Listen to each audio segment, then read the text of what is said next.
E aí, pessoal? Tá na correria para concurso na área da educação?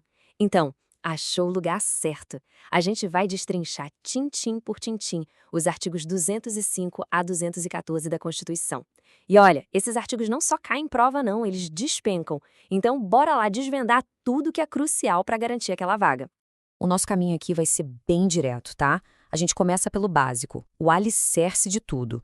Depois, a gente passa pelos princípios e como o sistema se organiza. Aí, a gente mergulha de cabeça em como a educação é financiada. E para fechar com chave de ouro, vamos naqueles detalhes que, olha, as bancas amam. Preparados? Então vamos nessa.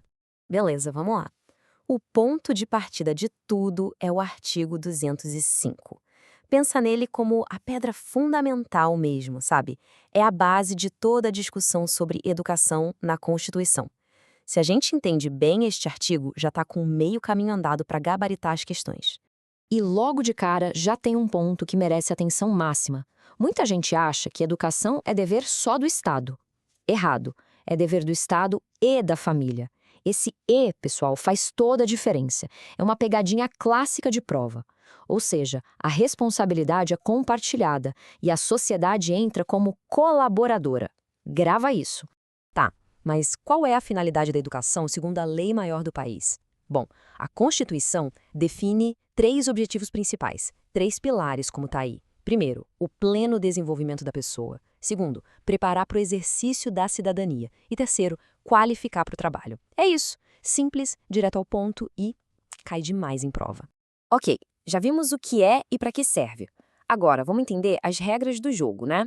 O artigo 206 é o que traz os princípios que norteiam o ensino no Brasil. E olha, é fundamental entender cada um deles. Pensa que é tipo o DNA do nosso sistema de educação. Olha aí os grandes princípios na tela. Tem a igualdade de condições, que é super importante, e não é só para entrar na escola, viu? É para entrar e permanecer. Tem a liberdade de aprender, pluralismo de ideias e um ponto que sempre gera dúvida: gestão democrática. Não é só o professor ouvir o aluno na sala, não. É muito mais profundo. A gente está falando dos mecanismos legais de participação da comunidade, sabe? Tipo, conselhos escolares, eleição de diretores. É disso que se trata. Opa, opa, opa, para tudo e presta muita atenção aqui agora. Sério, teve uma mudança na lei bem recente, agora em 2024. E quem estuda para concurso, sabe, banca adora uma novidade quentinha. Isso aqui pode ser aquele detalhe que faz toda a diferença na hora da prova.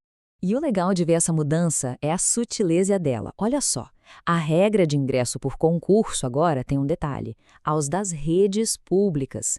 Antes, o texto era mais geral. Agora ficou explícito que essa exigência de concurso é para a rede pública, não se aplicando à rede privada. Parece uma coisinha de nada, né? Mas é o tipo de alteração que tem um potencial gigante de virar pegadinha. Beleza, já entendemos os princípios. Mas e na prática? Como é que essa engrenagem toda funciona? Quem faz o quê? Vamos ver agora como as tarefas são divididas entre a União, os estados e os municípios. E a palavra-chave aqui, gente, é colaboração. O artigo 211 deixa isso muito claro. União, estados e municípios têm que trabalhar juntos. Não é um querendo ser melhor que o outro, não. É uma parceria, um regime de colaboração para fazer o Sistema Nacional de Educação funcionar de verdade. Essa tabela aqui resume tudo de um jeito bem visual. Olha lá. Municípios cuidam da base, da galera menorzinha, educação infantil e ensino fundamental. Os estados e o Distrito Federal entram no fundamental e também no ensino médio. E a União? A União organiza o sistema federal e, muito importante, tem essa função redistributiva e supletiva, que na prática significa ajudar a equilibrar o jogo, diminuindo as desigualdades pelo país. Ah, e um detalhe de ouro: a lei fala prioritariamente, não exclusivamente. Cuidado com isso. Ainda nessa parte de organização, tem um ponto que é um marco histórico: a autonomia das universidades, lá no artigo 207. Isso nasceu no contexto da redemocratização do país, sabe? Depois de um período bem complicado. Essa autonomia garante que as universidades tenham liberdade para ensinar, para pesquisar, para fazer extensão, aquele famoso tripé que a gente sempre ouve falar.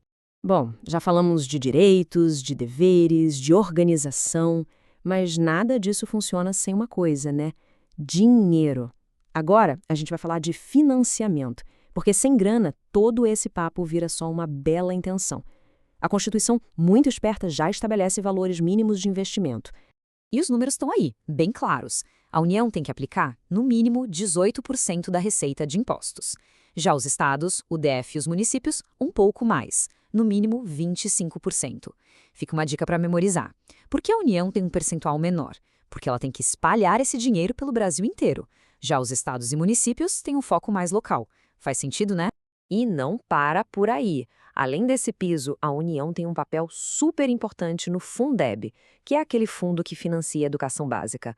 A União entra com uma complementação de, no mínimo, 23% do total de recursos do fundo. Mas aí vem a pergunta: como é que esses 23% são distribuídos na prática? Bom, essa distribuição é bem detalhada, e as bancas adoram detalhes. 10 pontos percentuais vão para o tal do VAAF, o valor anual por aluno. Outros 10,5 vão para o VAT, o valor anual total por aluno. E os 2,5% que sobram vão como um incentivo, um bônus mesmo, para as redes que apresentarem melhorias na gestão. Anota esses números aí, porque, sério, isso é ouro em pau para a prova. Chegamos na reta final, pessoal. Agora é a hora de ter foco total. É aquele momento de olhar para os detalhes que de verdade podem fazer a diferença entre a aprovação e o quase. São aquelas coisinhas que a banca usa para separar quem realmente estudou de quem só passou o olho na matéria. Já ouviu falar em direito público subjetivo? Parece um nome complicado, né? Mas a ideia é simples. É o poder que cada cidadão tem de cobrar do Estado uma obrigação dele. Traduzindo para a educação, é o direito de chegar lá e exigir a vaga na escola para quem tem de 4 a 17 anos. E se o Estado não der a vaga, bom, aí ele pode ser responsabilizado legalmente por isso. Agora, uma pergunta que, nossa, sempre aparece em prova. Ensino religioso. A matrícula é obrigatória ou não? Pensa aí um pouquinho. A resposta não é só um sim ou não, tem os detalhes bem importantes por trás. E a resposta é não. A matrícula é facultativa, opcional. A pessoa faz se quiser. Essa é a palavra-chave. Mas não é só isso. Tem mais 3 regrinhas.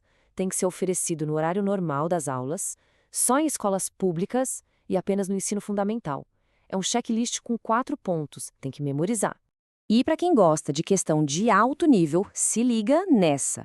A Constituição Federal garante o uso das línguas maternas indígenas no ensino fundamental. Certo? Certo. Só que aí vem a LDB, a Lei de Diretrizes e Bases, e expande isso, incluindo também o ensino médio. Percebe a diferença sutil? É o tipo de coisa que a banca adora para pegar quem não está atento.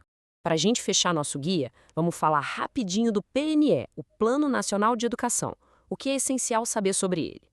Bom, primeiro, ele dura 10 anos, é decenal.